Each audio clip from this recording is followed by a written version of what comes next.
Tanjung Jaya.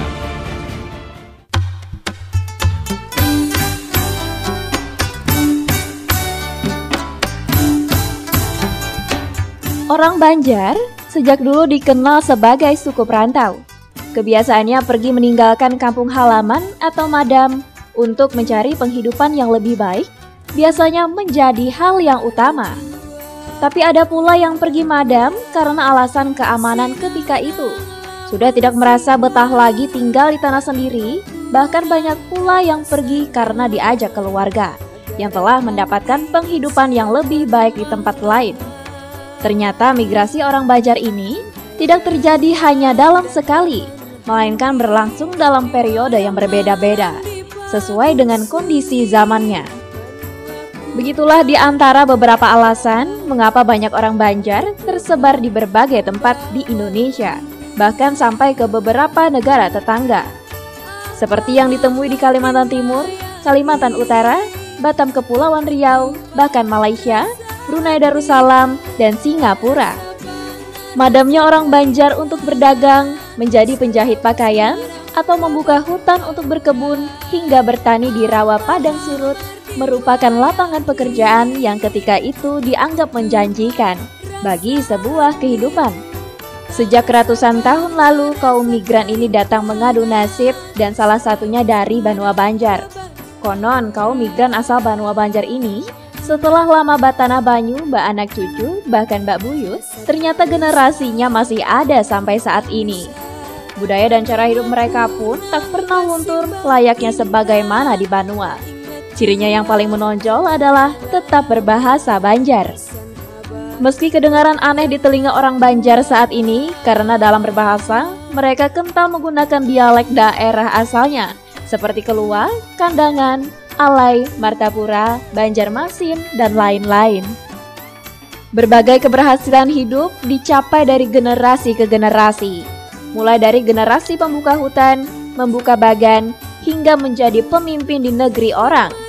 Bahkan etnis Banjar dengan jiwa usahanya yang kuat dikenal sebagai pekerja uang ulet, tak pernah menyerah dengan keadaan, sekalipun terkadang harus berjuang berganti usaha ataupun pekerjaan.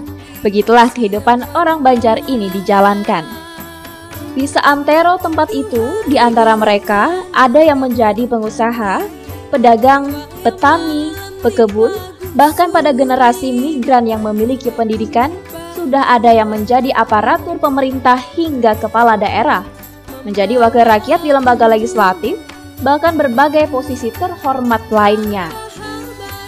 Jalinan silaturahmi di antara sesama suku Banjar dan suku lainnya di perantauan menjadi ciri tersendiri bagi orang Banjar, termasuk dalam bidang keagamaan, sehingga warga yang satu ini menjadi mudah dikenali identitasnya di tengah masyarakat.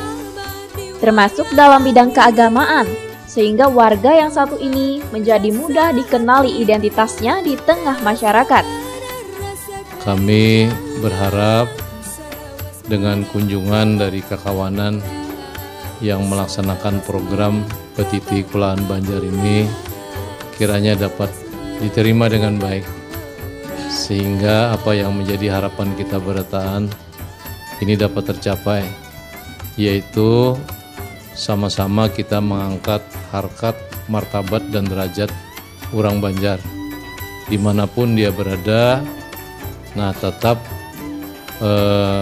menjadi contoh tauladan bagi masyarakat yang ada di tempat di mana warga Banjar berdiam.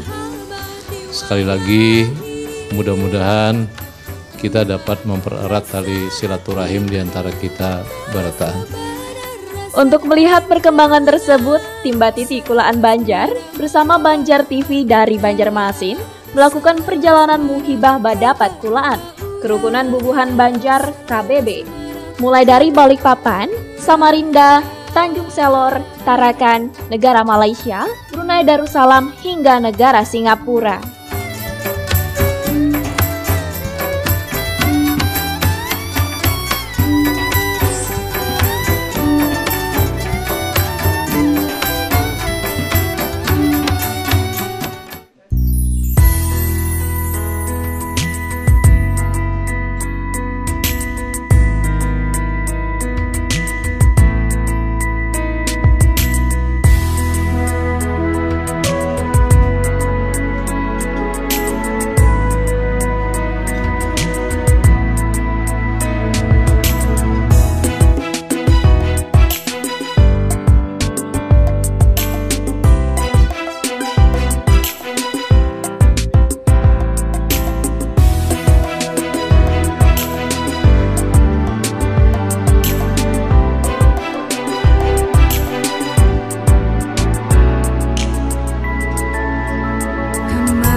hati di wayah malam di pagus sunyi.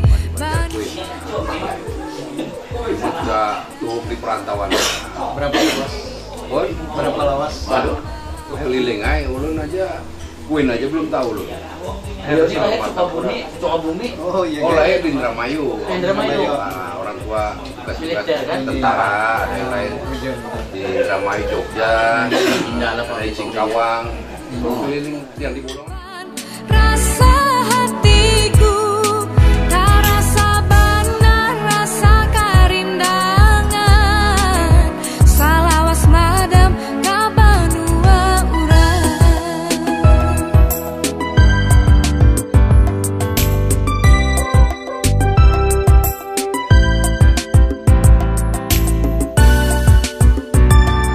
Mbak Titi Kulaan Banjar.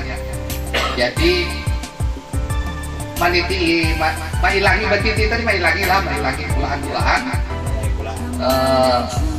yang ada di Parang sampai kadang jauh pengarangnya karena berpisah negara. Jadi program yang keempat ini kami kena timbah di Tanjung Selor, isok ke Tarakan, timbah ke Tarakan ke Tawau, timbah Tawau ke Kinabalu, timbah Kinabalu masuk ke Brunei, keluar pulang ke Miri. Insya Allah dari Miri hajar ke Kuala Lumpur, ke Singapura, balik ke Jakarta Banjar. Ini Pak Kristian Iskandar, pimpinan kami. Kemudian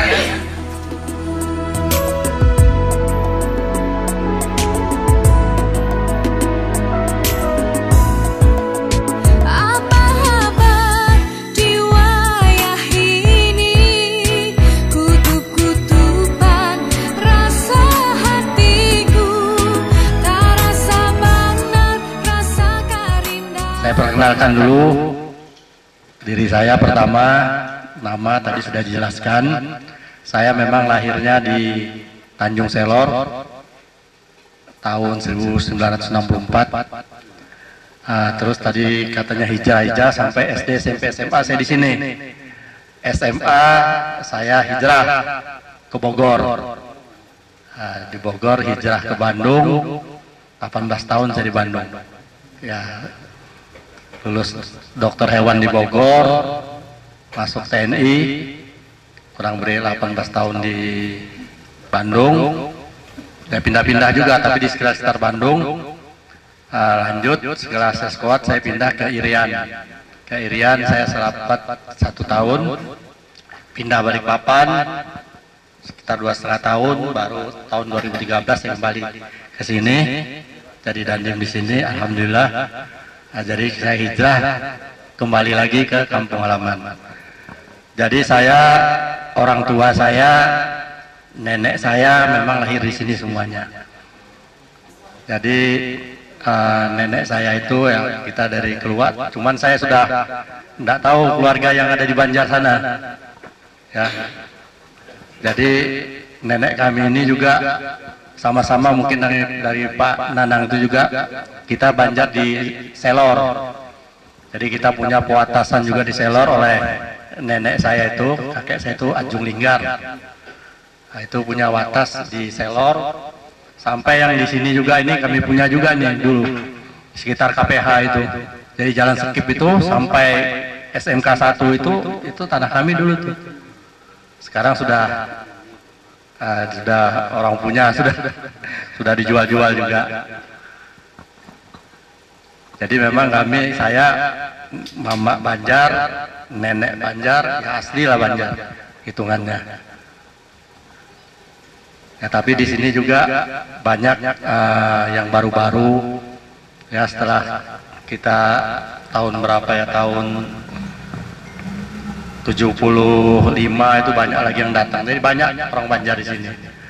Ya, alhamdulillah kita di sini ada perkumpulan dan kita juga sering silaturahmi.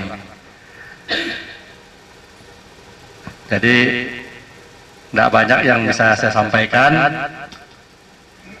Yang jelas orang Banjar di sini ya hidupnya tentang agama itu bagus lah, agama Islam ya rata-rata. Jadi memang keluarga kami di Selos, termasuk nanti Pak Nanang itu juga termasuk keluarga kami. Jadi kami Banjar Selor mungkin kita yang awal mungkin di sini ya, di Tanjung Selor nih Bubuhan Banjar. Jadi Banjar Selor itu mungkin paling awal lah. Itu tahun kakek saya aja, bapak saya aja tahun sebelum kemerdekaan itu sudah di sini nenek saya. Jadi kami memang Banjar yang paling tua. Mungkin itu yang dapat saya sampaikan. Mohon maaf bila ada kekurangan. Wassalamualaikum warahmatullahi wabarakatuh.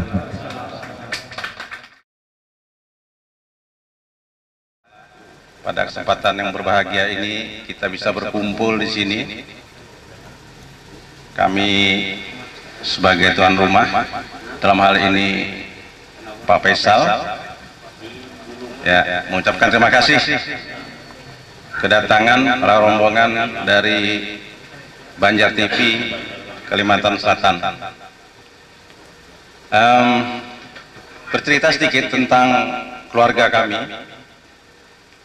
Orang tua asli dari Kelua, kampungnya di daerah dekat Kalteng, kalau tidak salah Ampah, apakah Parak Ampah, Pasar Panas ya. Lalu kuitan yang bini mama itu kelahiran sini asli, Kayulun ngarannya itu Haji Japri, itu perantau dari Banjar, sawat lawas di Samboja, Park Balikpapan itu. Nah, menjahit di sana, menjahit juga di sini. Nah, kemudian yang disebutkan oleh Pak Oni tadi itu Banjar sini ngarannya Banjar Selor. Ya. Perbatasannya ada di sana, Matan PLN Lawas sampai ke ujung bandara itu sungai, itu Banjar semuaan. Gaweannya itu berkebun. Ya. Jadi ada kisah. Kenapa jadi di Selor itu ciri khasnya rambai. Kemudian ciri khas keduanya adalah manggis. Nah, jadi kami waktu itu datang ke sini hendak berkebun, melihat, oh di sana raja-raja banyak durian. Di sana raja-raja, ampun raja, banyak langsat. Nah, berpikirlah kan, ada jiwa bisnis tadi kan, pikir, wah ini rambai belum ada ya. Maka kuitan kami bertanam rambai, booming rambai Pak. Kalah bubuhannya durian, kalah durian banyak. Lalu yang kedua manggis. Makanya bisa kita lihat di sini, mun kita mudik ke hulu sungai sana, yang Ampun Sultan itu kiri kanan sungai, itu rata-rata durian, langsat, rambutan. Ngalih mendapat rambai sana, ngalih mendapat manggis. Kalau di sini coba aja, ya sayang aja Pak. Kena bandara Pak, banyak ditabangi sudah. Tapi masih ada sisanya Pak. Tapi Pak belum musimnya lagi kan? Ya. Nah kemudian selanjutnya untuk kami sendiri Pak, yaitu tadi ya, sekolah di sini, orang tua itu petani tulen Pak, petani tulen. Tapi alhamdulillah ada kami beringsanak 8 orang, 6 orang itu pegawai negeri sipil, yang 2-nya itu swasta. Jadi istilah kami itu petani tulen. Kada ada begawi apalagi, pokoknya jadi petani aja. Iya, samping berkebun tadi itu. Nah sekolah ya sama seperti itu. SD, SMP juga kawalannya sama, sampai ke SMA masih berkayu, Pak. Masih berkayu, lewat sungai belum ada jalannya lagi. Ya sekolah SMA situ. Sampai lalu pada melanjutkan di Unmul, berbalik pulang ke sini, jadi guru, jadi kepala sekolah, terakhir jadi pengawas. Nah, ada tambahan lagi Pak Faisal kan di sampahnya tadi itu. Nah, Ketua APSI Provinsi Kalimantan Utara Pak. APSI itu Asosiasi Pengawas Sekolah Indonesia. Maka kutunggu-tunggu tadi itu Pak Faisal yang menyambat itu tadi. Tapi kan di sambatnya. Ya. Ya. Mungkin itu Bapak Ibu sekalian, terutama dari Bubuhan Banjar TV yang dapat kami sampaikan. Mohon maaf kalau ada yang kurang, kalau yang lebih kada perlu dimaafkan Pak. Assalamualaikum warahmatullahi wabarakatuh. Ini yang bujur-bujur Banjar asli di sini maksudnya. Asli mulai penindian lahir di sini. Jadi sidin tadi penindian sidin bernama Rambai. Nah tukang cuntan Rambai itu yang paling ujung tuh. Nah, itu yang paling itu tukang cuntan Rambai Bahari. Ya kok minta ya kan? Nah, jadi kisah Bahari keluar tuh. Jadi sidin itu Dr. Hermawan tuh tukang cuntan Rambai Bahari. Lagi gak kanak maksudnya lagi halus. Kalau ganal ada lagi bang. Ini kisah orang Bahari. Kau Den berkisah apa kan? Orang kampung pasar berkisah kah? Nah ini Banjar di sini dua Pak. Nah menurut ulun tahu, walaupun ulun orang sini, jadi Banjarnya ada dua, ada Banjar Silor, ada kampung pasar bang anulah Pak Dr. Hermawan lah. Nah jadi kampung pasar itu Banjar berataan juga rata-rata. Tapi sini kada ada kampung pasar. Kalau ada kampung pasar tadi berkisah. Oh Jimmy mungkin bisa mengisahkan kampung pasar. Kau Din lah. Nah ada. Jadi lanjut kita karena berkisah nang pendatang pulang. Ini kan tadi Banjar nang asli lahir di sini. Nah ini ada dua lagi nang pendatang. Mungkin dimulai Pak. Di sini tadi sudah sampaikan oleh Pak Faisal, ada Banjar Hambar, ada Banjar Masin. Banjar Masin itu artinya lahir orang tuanya di Banjar, bapak ibu dan anak itu sendiri. Artinya kita lahir di Banjar Masin, cuma begawi di sini. Itu Banjar Masin. Kami ini Banjar Hambar, orang tua di Tabalong, bapak, mama di Queen, Curucuk, Pondok Kuda, Curucuk. Nah tuh, kami lahirnya di Balikpapan, jadi digelari Banjar Hambar. Pada waktu kepengurusan dulu bahwa Banjar Hambar ini kada boleh masuk menjadi pengurus Banjar, keluarga Bubuhan Banjar. Kami sempat menjadi wakil ketua Bubuhan Banjar. Itu diprotes harusnya adalah asli orang Banjar. Tapi karena memang hal-hal tertentu dalam anggaran dasar rumah tangga harus memungkinkan itu untuk masuk menjadi pengurus, masuklah kami menjadi pengurus dan bahkan wakil ketua pada waktu itu. Setelah itu ternyata Bubuhan Banjar itu untuk seluruh kepala dinas Kabupaten Bulungan hampir semua. Jadi kalau dihitung presentasinya adalah 80% itu Bubuhan Banjar yang menjadi kepala dinas, kepala kantor, kepala bagian, walaupun bupatinya adalah orang Bulungan sih. Dan bupati yang lama memang orang Banjar. Beralih ke provinsi, di Provinsi Kalimantan Utara ini juga 50% adalah orang Banjar, kepala dinasnya. Jadi alhamdulillah kita di Kalimantan Utara, peranan Bubuhan Banjar ini sangat penting di dalam kebijakan-kebijakan pembangunan itu, termasuk politik dan sosial. Nah, kita ketahui bahwa kemarin musyawarah Bubuhan Banjar untuk menentukan kepengurusan dan Bapak Gubernur menjadi Ketua Umum KPPTT dan KPPKU. Bergabung jumlahnya 305 orang. Alhamdulillah. Yang merupakan kekuatan dari Bubuhan Banjar. Kalau berkelahi pun juga bisa menang juga kita. Karena Bubuhan Banjar mayoritas di sini. Acara-acara kita ini silaturahmi yang memang sering kita lakukan, arisan ibu-ibu, arisan bapak-bapak, pengajian, ceramah agama, dan bahkan kita sampai seminar-seminar penelitian-penelitian. Tadi Pak Nasrin adalah bidang penelitian. Kita lakukan itu di sini, termasuklah sekarang ini Provinsi Kalimantan Utara akan kita lakukan. Masalah duit oleh Pak Gubernur katanya tidak ada masalah. Kalau Pak Gubernur mau bicara minta atau mengeluarkan, beliau dapat mengeluarkan anggaran itu. Nah, jadi alhamdulillah kita. Cuma beliau mengatakan bahwa orang Banjar ini memang di sini bagus karena pernah berkelahi. Artinya kalau itu disenggol-senggol juga, kawa juga kita paksa harus cuma melangkah juga ke depan bukan ke belakang. Mahangkup juga Banjar. Jadi itu Bu Banjar. Tapi insya Allah bahwa di Bulungan Kalimantan Utara untuk orang Banjar, pengurusan Banjar tidak ada yang macam-macam. Baik semua. Dan rukun.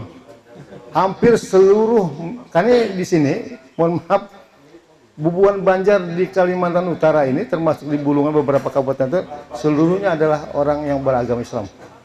Jadi mayoritas, bukan mayoritas, seluruhnya. Kami belum pernah mendengar ada orang Banjar yang beragama lain. Tapi mohon maaf ini. Dan oleh sebab itu hampir seluruh masjid yang ada di Kalimantan Utara ini pengurusnya dari orang Banjar, termasuk imam masjid. Jadi kalau besok pianak sembahyang subuh di Masjid Agung, namanya ada Pak Haji Abduh, beliau rencananya bersama-sama kami umroh ini, tapi masih belum berangkat, dan mungkin beliau jadi imam masjid di Pak Abduh. Jadi itu orangnya halus saja, tapi kuat juga. Jadi itu Pak Abduh itu. Nah, ini adalah kegiatan-kegiatan kita lakukan. Tetapi dalam hal ini secara kebijakan pemerintahan juga kita lakukan. Bagaimana peranan daripada Bubuhan Banjar di dalam penentu anggaran, masuk anggaran dan kebijakan-kebijakan itu. Asisten kepala dinas tadi sampaikan, orang Banjar, beliau itu doktor S3. Pak Irianto itu doktor juga S3. Jadi mudah-mudahan banyak sudah kita doktor-doktor sini. Dan kami juga salah satu, Pak, ini adalah pengajar di Universitas Kalimantan Utara setelah pensiun. Jadi kami 7 sudah mantan kepala dinas Pak kami lalui. Jadi sejak dari masih muda sampai sudah tua ini pensiun, itu ada 7 yang pernah kami pegang kepala dinas. Dan setelah pensiun kami malah ditarik di universitas, di Widaswara, kemudian di Dewan Pendidikan, dan lalu satu lagi BPSK, Badan Penyelesaian Sengketa Konsumen, termasuk di peranan wanita P2 TP2A istilahnya itu. Dan ini kami mungkin itu aja kira-kira. Terima kasih. Wassalamualaikum warahmatullahi wabarakatuh. Kemana jua aku batulah, ingat si Nanang lawan si Galuh, Banua Kunan tak rasa nyaman, tak garak hati siang wan malam. Duhai garangan ulun garis bawahi lah, itulah untuk memantapkan hati kita bahwa hijrah atau merantau atau madam itu tidak ada larangannya, bahkan diperintahkan, tapi demi kebaikan Jawa Surensa tadi ya kalau demi kebaikan orang banyak gitu. Mbah itu membina agama lah Pak Surensa lah. Nah baik, ada kisah tadi juga. Kisah yang pertama, kisahnya maunya ingat lah, maunya kada. Ada Pak Ai atau ibu-ibu kai umpat sembahyang berjamaah sholat isya di masjid. Sekalinya kai ini masbuk 2 rakaat. Nah, kai ini masbuk 2 rakaat, masuk ke masjid itu orang sudah 2 rakaat sholat isya, sidin datang umpat sidin, Allahu Akbar. Nah ternyata ujung-ujungnya imbah 4 rakaat imam lawan jamaah lain itu tuntung, imam salam, kai umpat juga salam. Nah, iya tuh kai umpat juga salam. Lalu kakanakan nang anom-anom ini protes. Jaka kanakan kai pian tadi masbuk kayaknya 2 rakaat aja, tertinggal 2 rakaat bayari kayaknya. Buk, jakai ikam ini pintar tuha aku kalau pada ikam. Nah, kada soal tuha kadanya tuh bang kayak menurut hukum fikih tabila pian tertinggal 2 rakaat itu bayari 2 rakaat kayak itu. Ikam nih pindah kisah fikih mantang-mantang tamatan pesantren ikam bang ya. Jaka kanakan kada soal pesantren kada pesantren kayak pokoknya tetap bila tertinggal 2 rakaat bayari. Ikam nih mengaras-ngaras sih jakai bayar 2 rakaat dihual aku aja sih den nang kada sing sembahyangan tuh bang ya sih den. Nah ya kalau bayar 2 rakaat dihual sih den nang kada sing sembahyangan tuh kada apa-apa ya sih den. Nah tuh so bujur ulang kada jadi kalah kayak.